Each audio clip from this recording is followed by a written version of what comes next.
Rolls Royce नाम तो सुना ही होगा। जिस गाड़ी को खरीदने का सपना हर अमीर आदमी का होता है, जो most expensive and most luxury cars में से एक है। लेकिन क्या आप जानते हो कि इसकी शुरुआत किसने और कैसे की? तो चलिए जानते हैं रोल्स रॉयस की इस यूनिक स्टोरी को। दोस्तों, रोल्स रॉयस जैसी लग्जरी कार की शुरुआत एक पुअर मैन ने की, जिनका नाम फ्रेडरिक हेनरी रॉयस था, जो 1863 में इंग्लैंड में पैदा हुए। वो अपने 5 भाई बहनों में सबसे छोटे थे। उनके पिताजी जेम्स एक फ्लावर मिल चलाते थे। जेम्स ने अपने फादर के इस बिजनेस को फॉलो किया, बट बिजनेस की स्किल्स ना होने की वजह से रॉयस फैमिली पॉवर्टी में रहने लगी। चीजें और ज्यादा खराब होने लगी। 1867 में उन्होंने बैंकरप्टी फाइल कर दी। एक अच्छी लाइफ जीने के लिए वो ब्रिटेन से लंदन शिफ्ट हो गए और इसी टाइम हेनरी को अपनी फर्स्ट जॉब 4 साल की एज में मिली, जहां हमारे देश में बच्चा सही से बात तक नहीं करता है। हेनरी एक लोकल फार्म में बर्ड स्कैरर की जॉब करते थे, जिसमें उन्हें हर हफ्ते 6 पेंस मिलते थे। 1872 में हेनरी के फादर की डेथ हो गई। अब 9 साल के हेनरी ने पेपर एंड टेलीग्राम बेचना स्टार्ट किया।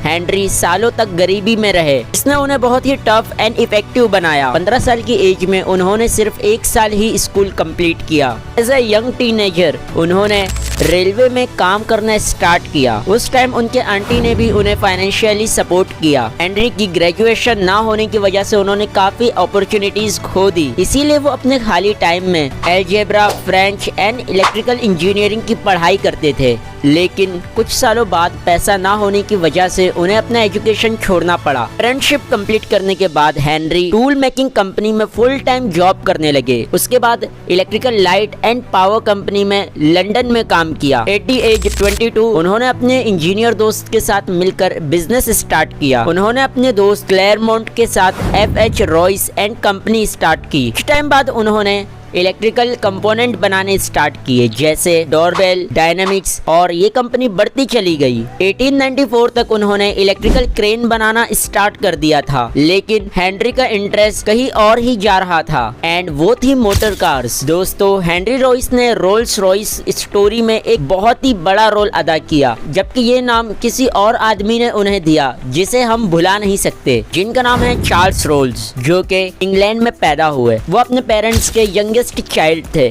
उन्हें मशीन्स में इतना इंटरेस्ट था कि वो अपने घर की ही मशीन्स को खोल दिया करते थे। उनके दोस्त उन्हें डर्टी रोल्स के नाम से पुकारते थे, बिकॉज उनका इंटरेस्ट इंजन में बहुत ज्यादा था। इसी इंटरेस्ट को देखते हुए चार्ल्स के पेरेंट्स ने उन्हें दुनिया की बेस्ट इंजीनियरिंग कॉलेज ट्रिनिटी में डाला, जहां उन्होंने मैकेनिकल इंजीनियरिंग कंप्लीट की। चार्ल्स साथ ही ये भी जानते थे कि किस तरीके से रेपुटेशन बिल्ड की जाती है, सेलिंग एंड ब्रांडिंग किस तरीके से की जाती है। 1988 में ग्रेजुएशन कंप्लीट करने के बाद चार्ल्स ने स्टीम यार्ड में काम करना स्टार्ट किया। फिर उन्होंने London and north western railway में मोटरिंग, पायनियरिंग एंड सेल्समैनशिप में इंटरेस्ट दिखाया। 1903 में उन्होंने अपने फादर के फाइनेंशियल सपोर्ट से first car dealership company start की, एंड उसका नाम रखा CS रोल्स एंड को। जब FH रॉयस अपनी कंपनी रन कर रहे थे, तब हेनरी का इंटरेस्ट मोटर कार्स में बढ़ने लगा। 1901 में उन्होंने सेकेंड हैंड 2 सिलेंडर डिकेविल कार को इम्प्रूव करने का डिसाइड किया, जो उन्होंने खरीदी थी, बट उन्हें चाहिए था ज्यादा, तो उन्होंने डिसाइड किया कि खुद के लिए वो एक कार बनाएंगे। हेनरी हर चीज में परफेक्शन चाहते थे, एंड उन्होंने डिकेविल के कंस्ट्रक्शन में फॉल्ट ढूंढना स्टार्ट किया। 1903 में हेनरी ने फर्स्ट पेट्रो इंजन डिजाइन किया, एंड उन्होंने first Royce 10 horse power motor car अपने टाउन में ड्राइव की। उसके बाद 2 डिकेड्स गुजर गए। हेनरी ने कंपनी सेटअप की थी और वो एक और कार क्रिएट करने के बारे में सोच रहे थे।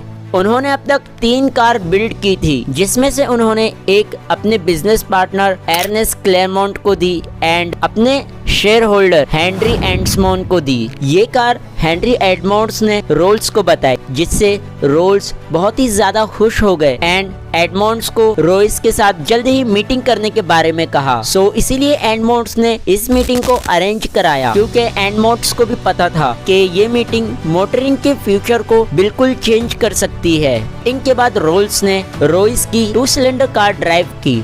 तब चार्ल्स को पता चला कि वो जिस चीज की तलाश में है रॉयस के पास वो चीज मौजूद है एंड रोल्स फौरन ही रॉयस के साथ पार्टनरशिप करने के लिए तैयार हो गए। इन दोनों में एक अनयूजुअल जोड़ी बन गई। इन दोनों में सिर्फ एज ही नहीं बल्कि एजुकेशन क्लास का भी काफी डिफरेंस था। इस वक्त हेनरी रॉयस की एज 41 थी एंड रोल्स ओनली 26 के थे।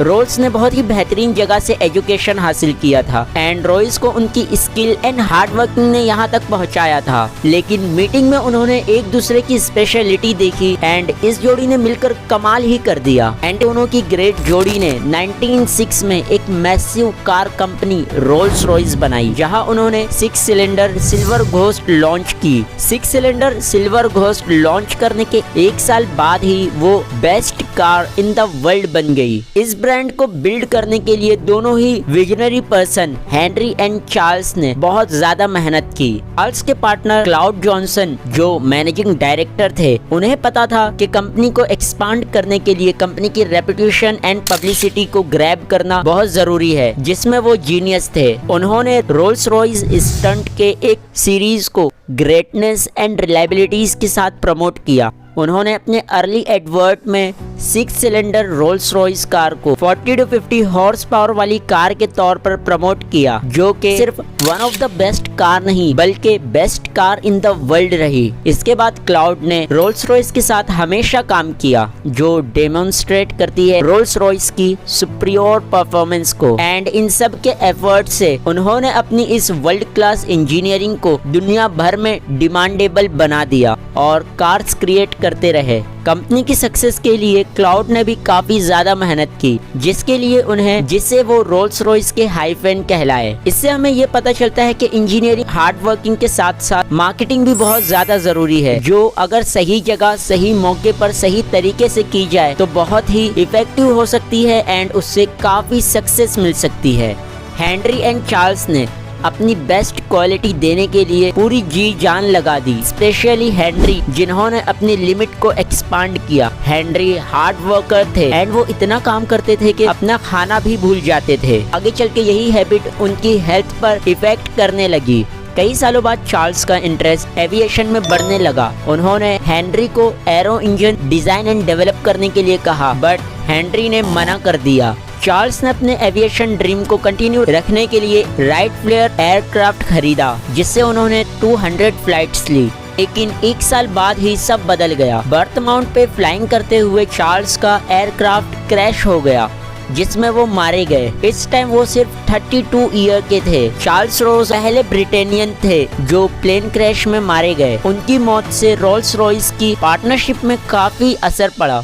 अब सिर्फ हेनरी ही थे जो इस लेगेसी को कंटिन्यू रख सकते थे। हेनरी वर्क एथिक्स को खूब समझते थे एंड उनके इनोवेटिव डिजाइन ने रोल्स रॉयस की रेपुटेशन को बहुत ही ज्यादा इंक्रीज किया। हेनरी ने अपने बेसिक प्रिंसिपल्स को कभी कॉम्प्रोमाइज नहीं किया, जिससे ये बेस्ट डिजाइन स्टेबलाइज्ड हुई। हेनरी का कहना था, आप जो भी कर रहे हो उसे परफेक्शन के साथ करो, बेटर चीज लो, उससे कुछ बेटर बनाओ, अगर ऐसी चीज नहीं है तो उसे डिजाइन करो। वर्ल्ड वॉर 1 के दौरान कंपनी ने अपने मैन्युफैक्चरिंग को एक्सपांड किया, जैसा कि चार्ल्स ने कहा था एरो इंजन। कुछ चीजों में कंपनी ने एक्सट्रीमली अच्छे काम किए। हेनरी रॉयस अपनी हेल्थ से स्ट्रगल करने लगे और 1993 में उन्हें डाइजेस्टिव ट्रैक की प्रॉब्लम होने लगी। अर्ली इयर्स की poor nutrition and life time overwork उनकी डेथ का रीजन बनी। उन्होंने अपनी जिंदगी के लास्ट ईयर सेमी इनवैलिड में गुजारे, लेकिन ये बीमारी भी उन्हें काम से नहीं रोक पाई। उनके never failing enthusiasm and dedication of engineering ने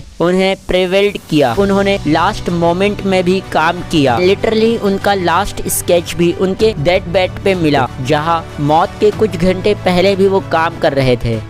हेनरी 70 साल के थे जब उनकी मौत हुई। रोल्स रॉयस आज भी अपनी इंजीनियरिंग एंड लग्जरी के लिए फेमस है, जहां पर अमीर से अमीर इंसान इसे खरीदने के ख्वाब देखता है। रोल्स रॉयस एक बहुत ही सक्सेसफुल लग्जरी कार है जिसे पैसों के जरिए खरीदा जा सकता है। इस कार की 130 डीलरशिप 40 कंट्रीज में चलती है। रोल्स रॉयस ब्रांड को आज सभी जानते हैं, जिस ब्रांड को करंटली BMW ओन करती है। आज भी ये दुनिया में मोस्ट एक्सपेंसिव कार प्रोड्यूसिंग में आती है। जैसे Rolls Royce Cullinan ghost, phantom, wraith और डाउन, जो के most of the rich and famous person के पास भी है। टॉर्स्टेन म्यूले 2010 से रोल्स रॉयस के सीईओ है एंड उनके प्रेजेंस ने कंपनी की सक्सेस को बरकरार रखा है। आपको भी अगर रोल्स रॉयस की ये स्टोरी अच्छी लगी तो इस वीडियो को लाइक, शेयर और चैनल को सब्सक्राइब जरूर करें, ताकि आगे भी हम आप तक इसी तरह इंफॉर्मेटिव एंड विजनरी वीडियोस को लाते रहे। And thanks for watching.